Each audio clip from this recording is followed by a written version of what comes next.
샬롬, 사랑하는 이글스필드 가족 여러분, 주님께서 주신 복된 날입니다. 2022년 8월 2일 화요일, 오늘 우리가 함께 나눌 말씀은 레위기 18장 19절에서 30절까지입니다. 제가 말씀을 읽겠습니다. 너는 여인이 월경으로 불결한 동안에 그에게 가까이하여 그의 하체를 범하지 말지니라. 너는 내 이웃의 아내와 동침하여 설정함으로 그 여자와 함께 자기를 더럽히지 말지니라.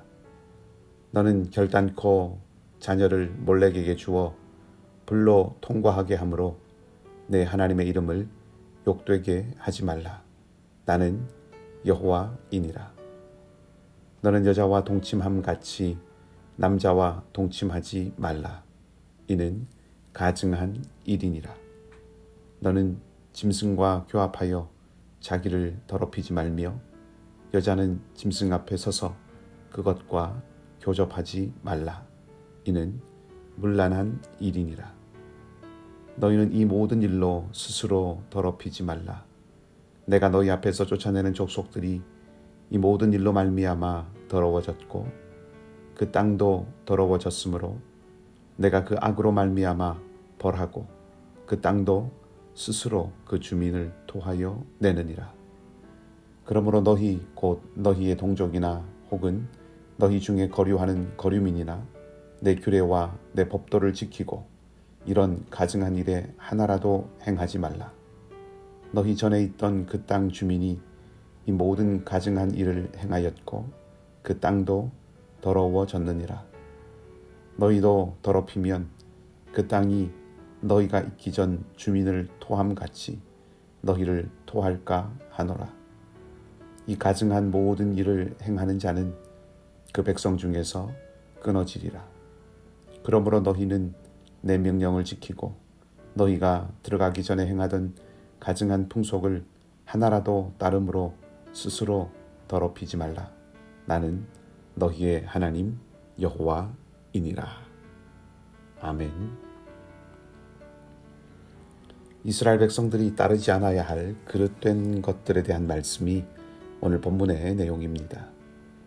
두 부분으로 나누어서 살펴볼 수 있는데 19절에서 23절까지는 여러 가지 그릇된 성관계에 대한 규정이라고 할 수 있습니다. 그리고 이렇게 그릇된 성관계는 가증하고 문란한 것이라고 평가되고 결국 자신을 스스로 더럽히는 일이라고 말합니다. 19절에 불결하다고 번역된 말은 약간의 추가적인 설명이 필요합니다.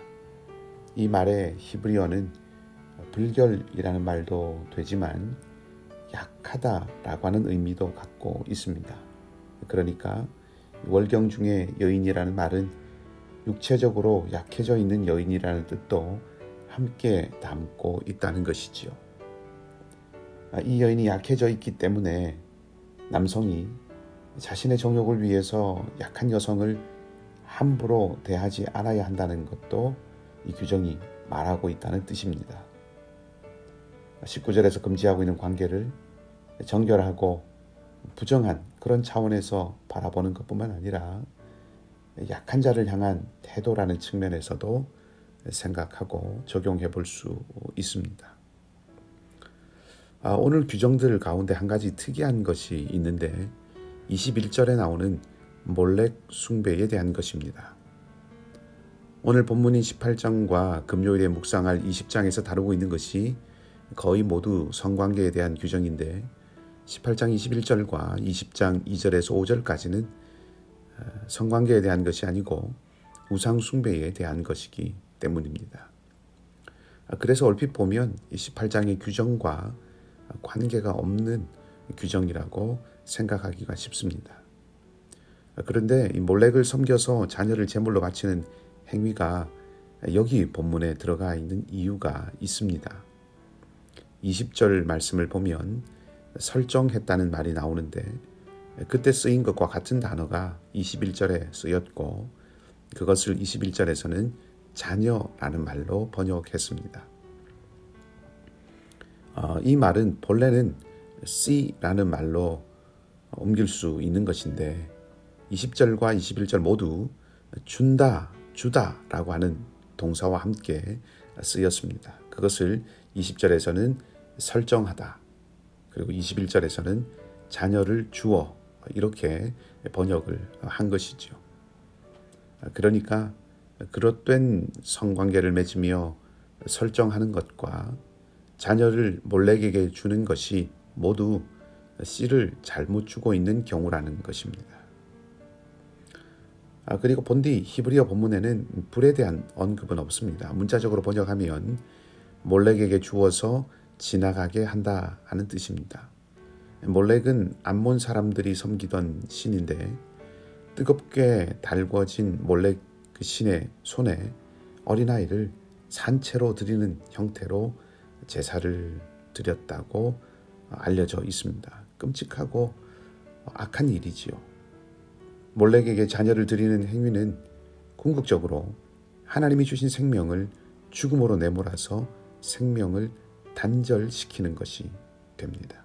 이것은 자신의 정욕과 욕망을 위해서 생명을 함부로 다루는 일이라고 할 수 있는 것이고, 그것은 생명의 주관자이신 하나님을 향한 악행이 되는 것입니다. 그래서 다른 규정들과 달리 21절은 이런 일을 하나님의 이름을 욕되게 하는 일이라고 말하는 것이지요.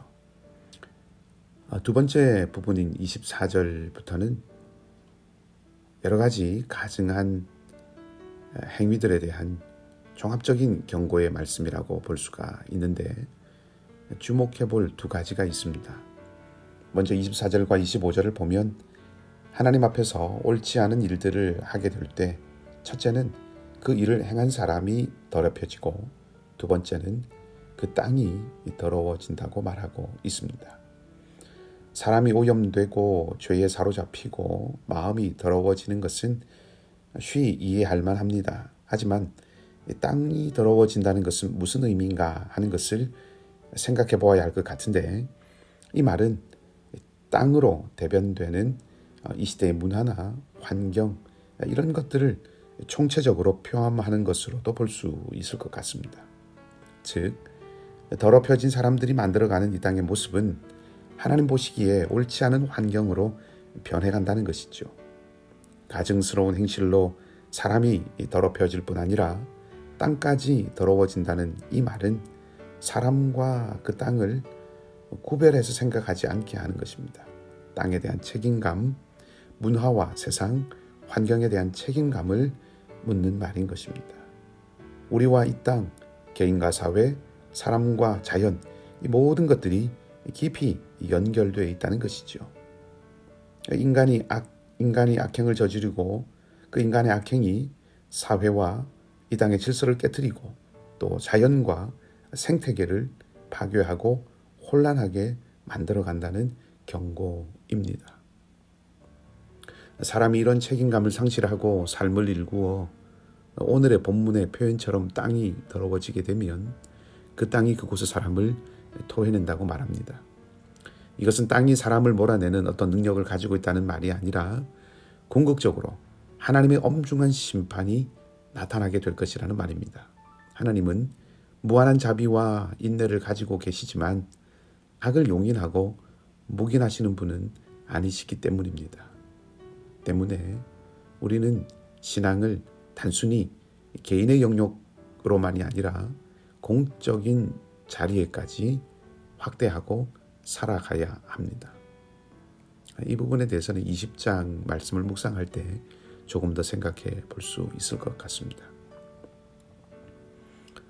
한 가지 더 생각해 볼 것은 이스라엘에게도 특권은 없다는 것입니다.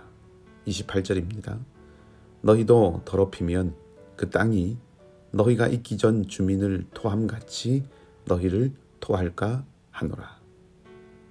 가나안 땅의 사람들이 땅을 더럽혔기 때문에 땅이 그들을 토해내었듯이 이스라엘도 같은 전철을 밟으면 그렇게 될 것이라고 말하고 있습니다. 우리는 특권의식이 있습니다. 그것을 좋아하고 그런 특별한 대우가 우리의 자존감을 높여주기도 합니다.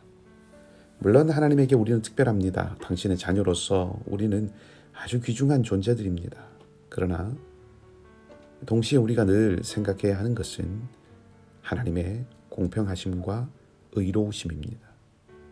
하나님은 그 백성 이스라엘이 하나님의 공의 앞에서 어떻게 해야 다른 민족들처럼 실패하지 않고 살아갈 수 있는가를 알려주시기를 원하셨고 또 그렇게 하셨고, 그래서 이스라엘을 보면서 모든 민족들이 하나님께로 돌아와 진정한 생명의 길을 걷는 것을 보기를 원하셨습니다. 때문에 이스라엘은 하나님의 법칙에서 예외가 되는 특권을 가졌거나 혹은 하나님의 은혜를 자기들만 누려야 하는 그런 민족이 아니라 오히려 더욱 하나님의 공의를 따르는 성숙한 모습을 보여줄 책임을 가진 사람들이었습니다. 오늘 은혜의 기회로 하루를 주셨습니다. 우리가 맺고 있는 수많은 관계들이 마치 오늘 본문의 관계들처럼 정욕에만 눈멀어서 마침내 파괴적인 것이 되어가는 그런 모습이 아니라 그리스도의 영이 충만하여 그 땅을 오히려 살리는 그런 관계, 그런 삶이 되기를 바라고요.